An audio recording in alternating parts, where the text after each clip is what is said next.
What's something odd that happened in your childhood that only you seem to remember? I was 5 and my grandma had some kind of mental disease that was affecting her memory.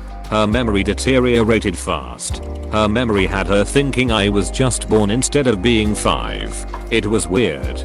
She always wanted to babysit me because I was the new baby. My mom and family feeling bad for used to let her. It was really weird. I would get dropped off on Saturday and picked up Saturday night for like a month. My job as a freaking 5-year-old was to just make her happy. Like my mom got mad at me the first time because I wouldn't let grandma baby me. I put up with a lot of really weird babying. Like I slept in a crib and she would bottle feed me. Sometimes she would put me in a diaper or other outfits. The weirdest thing that everyone pretends didn't happen was my grandma literally dying in front of me. I remember she had me in a high chair and I'm pretty sure she had a stroke. I was literally trapped in a high chair with my dead grandma until my mom came to pick me up. Whenever anyone in my family talks about her they act like she died peacefully in her sleep. Meanwhile I'm like, she literally died in front of me and you let a dying old lady babysit me to make her happy. Why didn't they get her a damn doll? I remember thinking this. I was only 5, but I remember after she dressed me up one time I felt like a doll. It's even worse when I think back on it. My mom used to get up wicked early to say goodbye to my dad as he left for work in the morning. While she was up, she'd make some toast and put it on the counter for my brother to take with him on the bus. One day my brother was telling her about a hard day or something and mentioned that he didn't eat anything for breakfast. My mom asked him why he didn't eat the toast she'd left out for him and he responded with what toast. They soon realized that my brother wasn't eating the toast every morning my mom left it out and that it had been disappearing sometime between my mom leaving the toast out and my brother leaving for school. My brother said he always found a napkin on the counter in the mornings and would throw it away thinking my dad had just left a mess after leaving. The next morning, my mom made the toast, left it out, and lay awake in bed. While she was just laying there, she heard my dog tiptoeing quietly down the hallway and into the kitchen. She slipped out of bed and followed the dog just in time to see her grab the toast off the counter and eat it. The mystery was solved. Years went by and we were reminiscing about that dog's strange love for sourdough toast. And I said remember when she'd eat insert brother's toast every morning? And for some reason no one remembered it. I felt like a crazy person explaining it. My brother echoed remembering thinking the napkin left on the counter was from my dad just being messy and my mom remembered the vanishing toast. But for some reason no one remembered that it was the dog that was eating the toast every morning. Your dog clearly wiped their memory of his participation in that incident. Getting dressed up and going for a long drive with my suitcase in tow. I was probably 5 or 6 and the whole thing felt very hushed and hurried. We drove a while through bergs and 2-lane highways before we came down this steep little hill into a small town with a mid-century modern bank on the corner and this long, dark bar next door to it. The bar was smoky and no place for children, and I recall hearing my father get upset with someone that seemed to come from next door at the bank. They spoke in clipped, harsh voices and once the man walked up to the bar where they sat me with a glass of milk and asked if I knew where I was. He seemed aggravated with me, uncomfortable talking to me, but I didn't know why. I told him no sir. He tipped his hat to me and then shook his head as he left. My dad eventually walked back over to me and sat at the bar next to me drinking a beer and mumbling. He seemed to be calling someone on the payphone that wasn't taking his calls or not answering.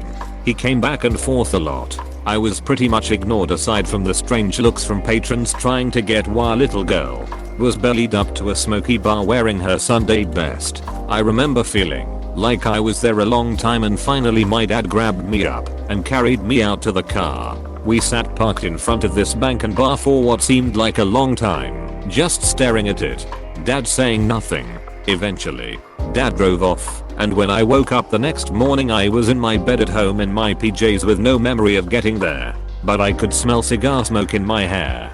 I opened my closet and my suitcase was where it should go. No one ever mentioned that day or trip or ever the man to me again.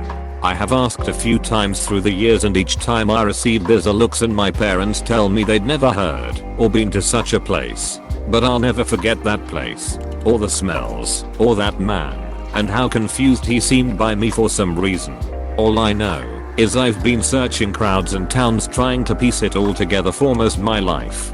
This is going to sound crazy, but you should think about the memory and try to identify what time of year or what month it was. If you can figure that out, what until the next time that time comes around, let's say March, and ask your parents/brother about it then.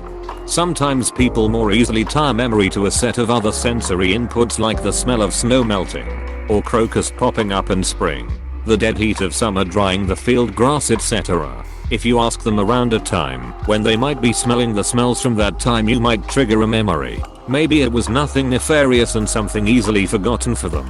So triggering the memory this way might work. Or maybe you'll catch them off guard enough in combo with the sensory memory that you'll know they're lying to you.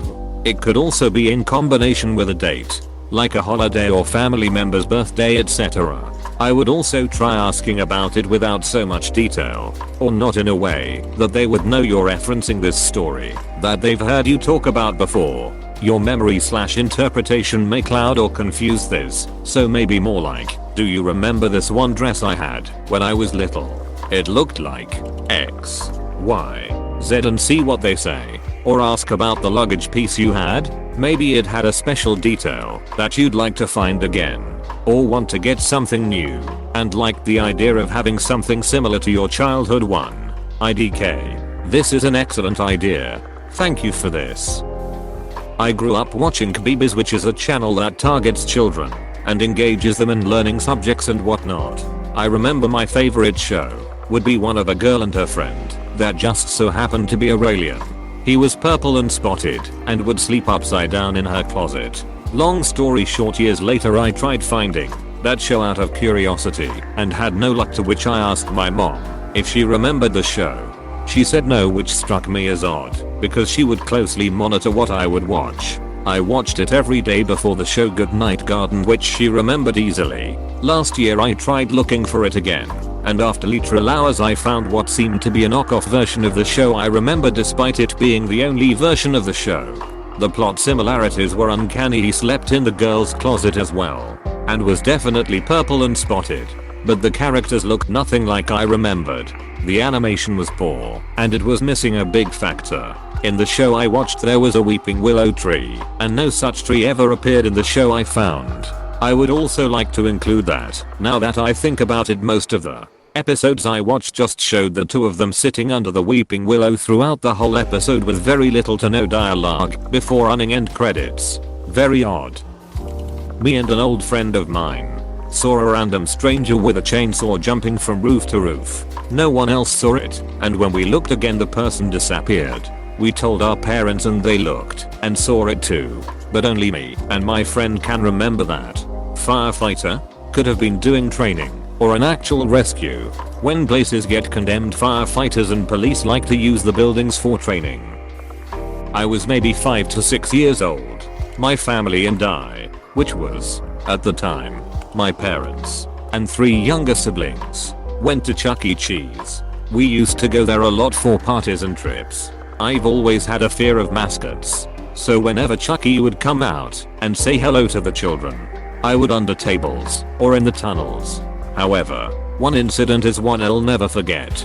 As always, the speakers announced that Chucky would come out, and I, as usual, ran into the play area and climbed through the tunnels for a few minutes, crawling past the other kids. It was pretty hot in there, unsurprisingly.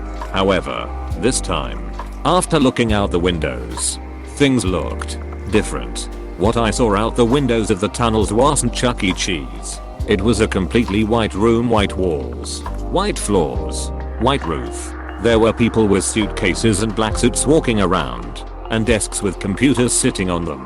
It looked like an office, but the people there were emotionless, just working.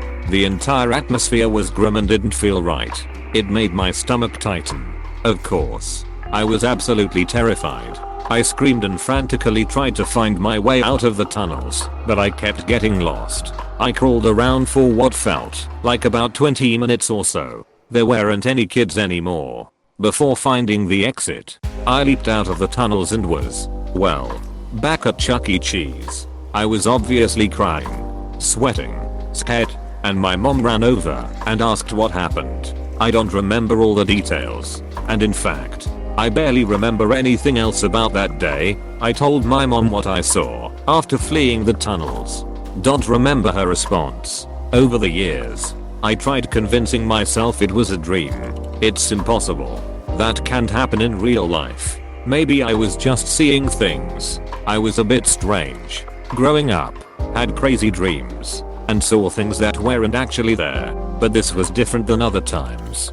That day was real, but whatever I saw wasn't, and it still creeps me out to this day. I told my sister, but she told me she didn't believe me. I wasn't surprised. The story sounds like a dream, but I remember going to Chuck E. Cheese that day, and the tunnels. The rest of the entire day after that was a blur. I don't remember anything else. I tried explaining, and she just said she wasn't sure, but life moved on as normal, and I haven't bothered to seek answers from my parents, since they likely won't remember that far back. I still haven't been able to piece together what happened that day. It boggles my mind. But I still remember vividly what I saw. I've kind of given up on trying to find out why or how it happened. It's stories like this, and a personal story of my own on why I believe in parallel universes. Have you been back to that Chuck E. Cheese after? Or even the building? When I was in the 5th grade I was in boarding school. When Thanksgiving came, I was the only kid that got left at the school. I wound up spending Thanksgiving with the nuns. When I got older, I asked my mother why she left me at the school, and she said that didn't happen, and I was making it up, so people would feel sorry for me. BS, you don't forget something like that. I was making it up, so people would feel sorry for me. I find statements like that suspicious. Gaslighting or not, no, you just had to know my mother. She was a very glamorous party girl, and I was an accessory to her. Why do you think I was in boarding school in the 5th grade? Not because my family was wealthy, because I was an inconvenience. I was out camping with my family and some of their friends. The men each had a beer, and then they went off together to get more firewood, and the women went together to get water from the pump. The other kids went to the park, but for some reason I stayed behind and was sitting at the picnic table alone. A squirrel hopped onto the table and picked up the beer cans and drank the last drops before stumbling away and disappearing into the woods. No one believed me, and to this day people think I made it up. Please click subscribe if you enjoyed this video.